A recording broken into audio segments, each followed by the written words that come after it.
શ્રી ગોવર્ધન નાથ કી જય। યમુનાજીના સુંદર પદોમાંથી, અદ્ભુત પદોમાંથી એક ચોથું પદ લીધું છે આજે સખીજનો। નૈન ભર દેખ અબ ભાનુ તનિયા।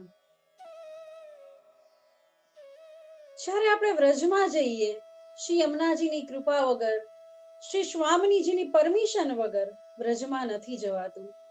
જ્યારે શ્રી યમુનાજી કૃપા કરે અને આપણને વ્રજવાસ થાય અને આપણે ગોકુળમાં ઠકુરાણી ઘાટ ઉપર કે મથુરામાં વિશ્રામ ઘાટ ઉપર જ્યારે બેસી અને શ્રી યમુનાજીના દર્શન કરતા હોઈએ ત્યારે મનમાં શું ભાવ લાવવાનો છે એ દર્શાવતું સુંદર પદ છે। રસિક પ્રીત ની છાપ છે, એટલે સાક્ષાત શ્રી હરિરાય મહાપ્રભુજીએ લખેલું સુંદર પદ છે। વૈષ્ણવજનો આવો દર્શન કરીએ। આપણે ઠકુરાણી ઘાટ ઉપર બેઠા છીએ, સુંદર પવનની લહેરો આવી રહી છે, કદંબના વૃક્ષો છે, પ્રભુએ અહીંયા લીલાઓ કરી છે, રાસ લીલાઓ કરી છે, ગોપીજન સહિત, સ્વામીજી સહિત, શ્રી યમુનાજી સહિત અહીંયા લીલાઓ જળની અંદર થઈ રહી છે। એ જલ શ્યામ જલ વહી રહ્યું છે, આપણે કાંઠે બેસી રહ્યા છીએ, આપણા નેત્રોમાં શ્રી યમુનાજીની કૃપાથી શ્રી શ્યામ સુંદર પ્રત્યે પ્રેમ ભરેલો છે, અલૌકિક પ્રેમ, અલૌકિક સ્નેહ, જે હરિરાયજી આજ્ઞા કરે છે કે શ્રી યમુનાજીની કૃપાથી એ સ્નેહ આંખોમાં ભરેલો છે। એ સ્નેહથી આપણે શ્રી યમુનાજીના ધીર ગંભીર જલ, શ્યામ જલ, શ્યામ સંગે શ્યામ થઈ ગયા છે શ્રી યમુનાજી, એ વહી રહ્યું છે, સુંદર સુગંધ આવી રહી છે, આપણે દર્શન કરી રહ્યા છીએ। અને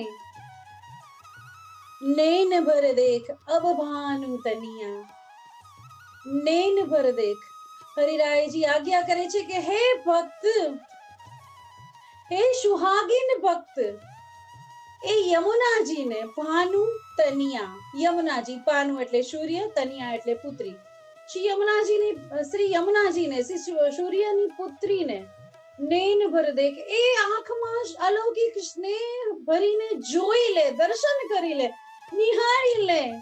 ભાગ્યવાન છો તું કે તને વ્રજવાસ થયો છે અને તું યમુનાજીના કિનારે બિરાજી રહ્યો છે અત્યારે। એ સ્નેહ ભરેલા નેત્રથી યમુનાજીના દર્શન કર। શું કરવાનું છે દર્શનમાં? શેના દર્શન કરાવો છે યમુનાજી? કેલી પિયશો કરે ભ્રમર તબ હી પરે, પિયશો એટલે શ્યામ સુંદર, શ્રી યમુનાજીના પ્યારા, પ્રાણથી પણ પ્યારા, પ્રાણ પ્રિય, સાથે કેલી એટલે વિહાર કરે છે જ્યારે આધિદૈવિક સ્વરૂપે શ્રી ઠાકોરજી સાથે શ્રી યમુનાજી જ્યારે વિહાર કરે છે ને, ત્યારે આવા વમળો પ્રગટ થાય છે, જે જલમાં વમળો થઈ રહ્યા છે, એ કોઈ એક સામાન્ય વમળો નથી। વૈષ્ણવજનો, જ્યારે શ્રી યમુનાજી રાસ કરે છે ગોલોકમાં શ્રી ઠાકોરજી સાથે, કેલી કરે છે, વિહાર કરે છે, વિલાસ કરે છે, ત્યારે વમળો પ્રગટે છે। એ શ્રી યમુનાજી દર્શન કરાવે છે આપણને, નૈન ભરીને દર્શન વમળોના કરવાના છે। જ્યારે કેલી કરે છે પિય સાથે, ત્યારે ભ્રમર એટલે કે વમળ, જલમાં થતા વમળ ઉત્પન્ન થતા, તબહી પરે ત્યારે પડે છે। શ્રમ જલ ભરત આનંદ મનિયા, જ્યારે રાસ કરે છે પ્રભુ સાથે, ત્યારે શ્રમ જલ કણ જ્યારે ઉત્પન્ન થાય છે શ્રીઅંગમાં, બંનેના શ્રીઅંગમાં જ્યારે શ્રમ જલ કણ ઉત્પન્ન થાય છે, એ કણો એ બિંદુમાંથી શ્રી યમુનાજી પ્રગટ થાય છે અને એ ભૂતલ પર વહે છે, એ ધારા ભૂતલ પર વહે છે। એ પ્રભુના અને શ્રી યમુનાજીના અને યુગલ સ્વરૂપના અને ગોપીજનોના શ્રમ જલ છે, જલાણુ છે। એ બિંદુમાંથી સિંધુ સી વહી ચલી, શ્રી યમુનાજી નદી રૂપે, સરિતા રૂપે ભૂતલ પર વહી જાય છે. યમુનાજી કોઈ જલ નથી, એ કોઈ સામાન્ય પાણી નથી, એ તો પ્રભુના એ રાસ મંડળના શ્રમ થયેલા, રાસ કરીને વિલાસ કરીને થયેલા શ્રમના અણુ છે. આનંદ મન્યા, એ તો માત્ર આનંદ જ આપે છે. એ દર્શન માત્રથી હૃદય આનંદથી ઉભરાઈ જાય છે. હવે એનું રૂપ કેવું છે બતાવે છે હરિરાયજી. ચલત ટેઢી હોય લેત પિય કો મોહી. ટેઢી ચાલ ચલે છે અને પ્રિયતમને મોહી લે છે, શ્રી કૃષ્ણને મોહી લે છે એ ચાલ થકી, એ પ્રેમ થકી. ઇન બિના રહત નહીં એક ચીનિયા, ઇન બિના શ્રી યમુનાજી બિના રહત નહીં, નથી રહી શકતા. કોણ? શ્યામ સુંદર. કેટલું? એક ચીનિયા, ચીનિયા એટલે ક્ષણ, એક ક્ષણ માત્ર શ્રી ઠાકોરજી યમુનાજી વગર રહી નથી શકતા. એટલો પ્રેમ આપે છે, એટલું